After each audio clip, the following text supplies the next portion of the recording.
Oh, well, hello there, and welcome to this episode of the Terri Show that I want to start with a question. How manipulatable are you?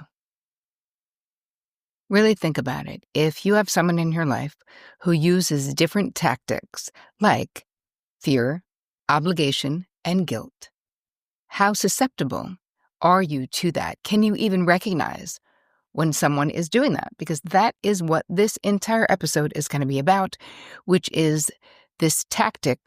The acronym is FOG, where a narcissist and any other super manipulative person uses fear, obligation, and guilt to get us to do what they want. It's sort of like at any cost, they will manipulate emotionally. And in this episode, I'm going to teach you how to be ready for it, how to not fall for it, and how to be less susceptible to someone using fear, obligation, and guilt on you.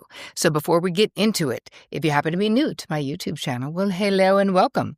Don't forget to subscribe and hit the bell icon so that you get notified every time I roll out something new, which is every Tuesday, which is a solo episode like this, and every Thursday, which is an interview with experts in all kinds of fields and celebrities and all kinds of different people that you guys ask me to interview. So if you have anyone on your wish list, drop it in one of the comments under this video. And my team has a growing list of people, and that's how I decide who to interview. Thank you for all your questions. I appreciate them so much.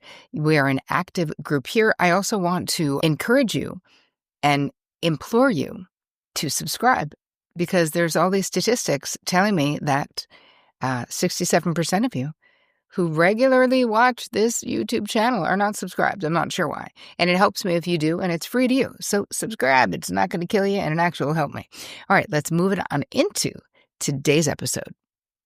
So, fear, obligation, and guilt. Lots of therapists are out there talking about this because these are manipulation tactics, right, that are used by lots of manipulative people, but narcissists in particular use these to control and maintain dominance in their relationships.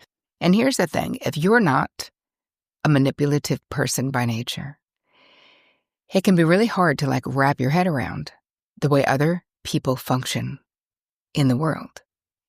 And I feel like for me, for many, many years, I was in denial about the truth of others because it was painful, right? And I'm not saying everyone is manipulative, but I didn't like to see that shadow side of people. And maybe because I was younger and I wasn't even looking at my own shadow. I mean, there's lots of reasons why.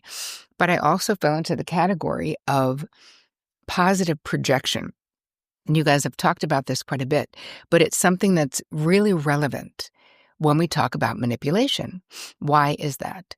Because if you're a decent person, if you are not a manipulative person by nature, you might be the way that I was when I was younger, and zillions of my clients have been over the many years, which is that we make these assumptions that other people are like us, even though we don't really have any proof that would tell us that they're like us. So what we do is positive projection means we are projecting our positive traits.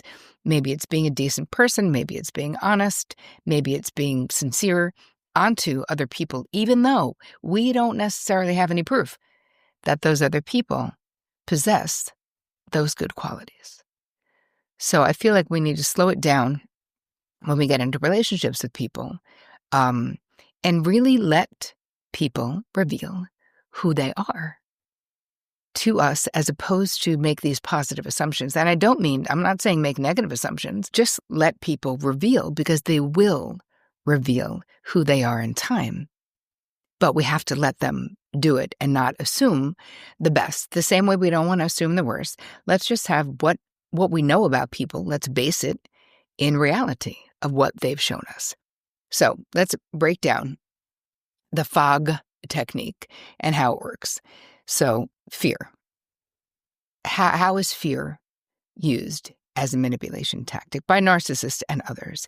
Well, this is when the other person instills a fear of or threatens to abandon, to retaliate. They might threaten social isolation, like what will other people think, making the partner in that couple be hesitant to either leave or to set boundaries. So again, think of every one of these: fear, obligation, and guilt. They're all different tools in this arsenal of ways of gaining and maintaining control over you. Talk a little bit about obligation. What does obligation look like? Well, when someone is masterful at employing the fog technique, they exploit your sense of responsibility. They exploit your sense of obligation. They exploit your sense of duty and flipping the script. Narcs themselves are masterful at flipping the script. And you may have a complaint, but then somehow in that conversation, they can magically turn it around where they're the victim and you're somehow the perpetrator. You may come into a conversation with a narcissist with a complaint, and somehow you're apologizing by the end. And you're like, how the did that happen again? Like, how am I letting that happen? They also can justify whatever it is that they're demanding from you and make it seem like it's normal, what they're asking. Like, everyone does this, right? Again, bringing in other people. I'm going to give you examples when I'm done. Let's just talk about guilt, and then we'll bring in some examples. So how is guilt used? Well, we're all very familiar because there's nobody watching this or listening to this who has not been guilted in their life by somebody. And of course, people guilting you does not make them a narcissist. We're talking about when it's all together: fear, obligation, and guilt. And you'll have people who use these tactics separately. And again, we're not using this to diagnose anyone with narcissism. This is just me trying to educate you on the ways that manipulative people will try to manipulate you, and maybe they're doing it right now, and what you can do about it. So narcissists and others will guilt trip partners into staying. Like, don't even care. They don't even care if you want to leave. They don't even care if you don't love them anymore. If they want you to stay, if they're still getting something from you, some narcissistic supplies, we call it, they don't care. So they will literally make you feel responsible for their actions or for their emotions, right? Even when you're not at fault. If you hadn't, it's sort of the classic, if you hadn't done this, I wouldn't have done that. You made me abuse you because of what you did, right? Of course, all manipulative, because nobody makes anyone do anything, but that's what we're talking about. So let's get into some examples of people using, real world examples from my therapy practice of people using fear, obligation, and guilt as a manipulation tactic. I had a client whose husband said, I will kill myself if you ever leave. So this is heavy, and then you have people who go, well, what if that's true? What if that happens? And the reality is you still can't be responsible for that. It's not your responsibility, right? And I had a therapist many years ago when I was becoming a therapist, and I was worried about, what if I did or said the wrong thing, right? What if I did something and that inspired someone else to harm themselves or whatever? And she said, oh, Terri, don't worry, you're not that powerful. And I was like, oh, thank God. Like, what a relief it was. But she was like, there's no intervention that you are doing or not doing as a therapist that will inspire someone to do that. I haven't seen it. I've been doing this for 40 years. That made me feel better about becoming a therapist, because that was my big concern. Well, and my crappy boundaries, because I was younger then. Lots of mother stories of guilting moms, right? Saying, if you don't come spend Christmas week at the house with your family, then it means you don't love me, right? You also have the more dramatic threats. The father saying, you're killing your mother because you are decided not to become a doctor or whatever it is they were trying to make you do. Like, you're killing your mother. Don't you know she has high blood pressure? And this is causing her so much stress. Why can't you just do this for her? It's not that big a deal. So manipulation is there. You could also have sort of these threats or these exaggerated, like amplified responses from kids, even teenagers, right? Screaming they hate you, screaming that, you ruined their life, screaming whatever it is that they're doing. Again, this is guilt, right? Trying to make you feel guilty.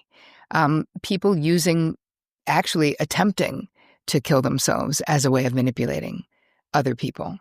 I had a client whose daughter overdosed and they were able to, it was an attempted OD because the boyfriend broke up with her. Another tactic was I had a client whose husband was super manipulative, and whenever he wanted to really mind F her, he would be like, listen, I wasn't going to say anything, but Bob also told me that he was, he's worried about you and he really thinks you've gone off the rails. Like, I'm concerned, right? So again, you have this fake concern, but what it's meant to do is instill fear and insecurity in you.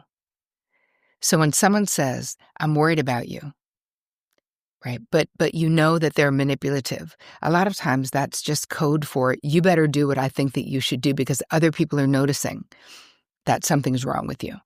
Another manipulation tactic that I've seen is I had a client who left a very religious sect.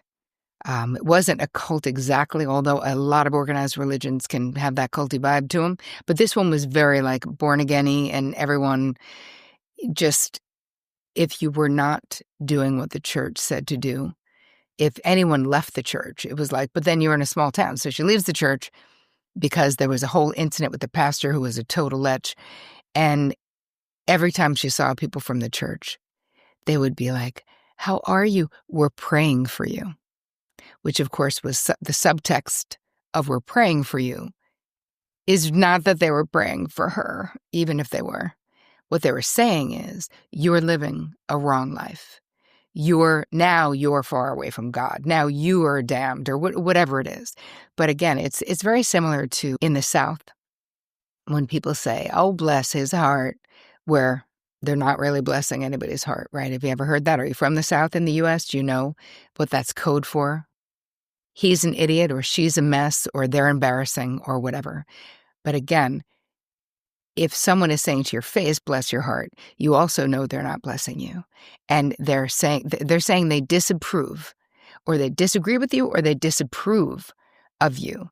And again, that disapproval is a manipulation tactic. I think flipping the script is another one that people can do. Narcissists are experts at this, where flipping your words into something else, saying, well, you just said this and it means this. And because they're very good at it, it's almost like they also use confusion to create a fog, fear, obligation, and guilt. But it's scary when someone can take your words and flip them into something that you didn't say. And then somehow you're now upset or apologizing to them and trying to get them not to be mad. And you're like, what? How did this happen again? So when you think about where this came from, this was actually the acronym itself, right, for fear and obligation and guilt, was first coined by Susan Forward and Donna Frazier in Emotional Blackmail. So I think that's a book that they wrote.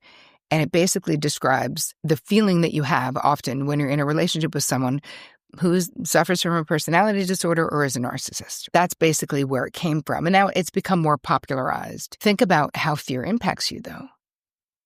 Like, one thing that I decided many years ago after I got out of a relationship where I had emotional fear of this person, they weren't abusive per se, but it was a highly codependent relationship. And I was afraid of their reaction to things because they were very jealous. And I remember leaving that relationship and saying, I will never be in another relationship with someone I fear. And I never was. And that was in my 20s. And I never, even if I was in other relationships that were not the right relationships for me, I was never afraid in the same way. Because here's the thing, when you fear the person that you're with, you are psychologically at a disadvantage. Think about what it does to your body when you're like, oh, they're going to be mad. It's going to be a whole thing. I'm not even going to say I'm going to go away with my friends. I don't even want to deal with it. Like, your life starts to get small. When someone is using fear, obligation, and guilt to control you, you can start to see how it impacts how big or small your life is. When I had someone who was doing that to me, my life got smaller and smaller and smaller. I saw less and less people. I saw my family less. Like, it was so obvious to someone from the outside. Of course, it was not obvious to me because I didn't know what the hell was going on. I really didn't, because I was so lost in the sauce of that relationship. But living with fear, obligation, and guilt, I mean, this can also, if we look at it from a physiological point of view, there can be long-term health problems. Because you think about fear, it's the same thing as anxiety, right? It's still pulsating, the same cortisol and adrenaline and all of these stress hormones through your body. And that actually has a physical impact besides the psychological impact of dealing with this. So it's really important that you get straight. And I'm going to give you some questions that you can answer in the guide that'll go along with this episode, terricole.com/guide. So what can you do, right? Part of it is get clear that you can actually change it, right? That things can be different for you and that you don't need to stay in a situation, and learn everything you possibly can about personality disorders or about the personality disorder you think this person that you're dealing with may have, right?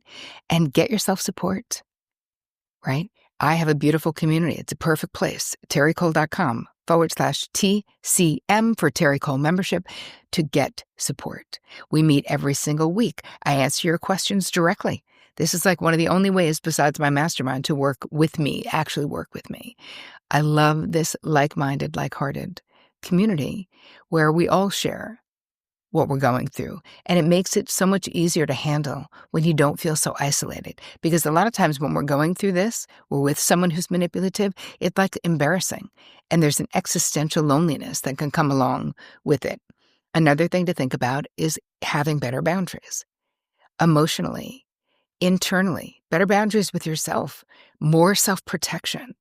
And really looking at the relationship you're in, and once you get better boundaries in that relationship, the one that you're thinking about, is slowing down your role before you get into any other relationships. Slow it down, right? Let it roll out naturally. A lot of times when we get involved with narcissists, they accelerate that process, right? It's called love bombing, where, before you know it, you've been dating for 3 weeks and they're like, do you want to go to a wedding with me in 2030? You're like, hello? How are we talking about so many years from now? There's all this future pacing that they do to make you go, oh my God, this is a real thing, right? This is a real thing. So taking care of yourself, having better boundaries, getting the right support are ways for you to combat being in a relationship with someone who is using this fog technique against you. But know that you're not alone, right? When you're a decent person, you can easily fall for someone who's manipulative because you're not. So it makes us vulnerable to those who are because we don't think like that. And listen, I don't want to think like that, right? But we have to think a little bit outside of the box when it comes to this stuff. We have to really realize we've got to put the brakes on the positive projection, and we have to really realize that not everyone is like you. Not everyone has your good qualities. And I want you to really get honest with yourself that if the situation that you're in is more than uncomfortable, if it's really abusive, you really have to get together a plan to get out. And I have a very, I'll put the links in the show notes, how to safely leave an abusive relationship. So please don't do anything until you watch that or read that or find someone online to help you with that, right? This isn't something that we just do, especially if there is abuse.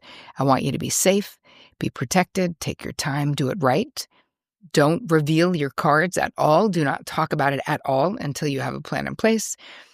But for those of you where it's a little bit less like that, we're just raising awareness so that we can then make those changes and protect ourselves more readily and our children if you have kids, especially with someone who's manipulative. So also check out the Terri Cole membership if you want support like this on a weekly basis besides all the free stuff I give you. It's reasonable. It's $59 a month. Go to terricole.com/TCM. In the meantime, I hope you guys like this episode. Let me know what you learned from it, if you would. On the interwebs, you know where to find me. I hope you have the most amazing week. And as always, take care of you.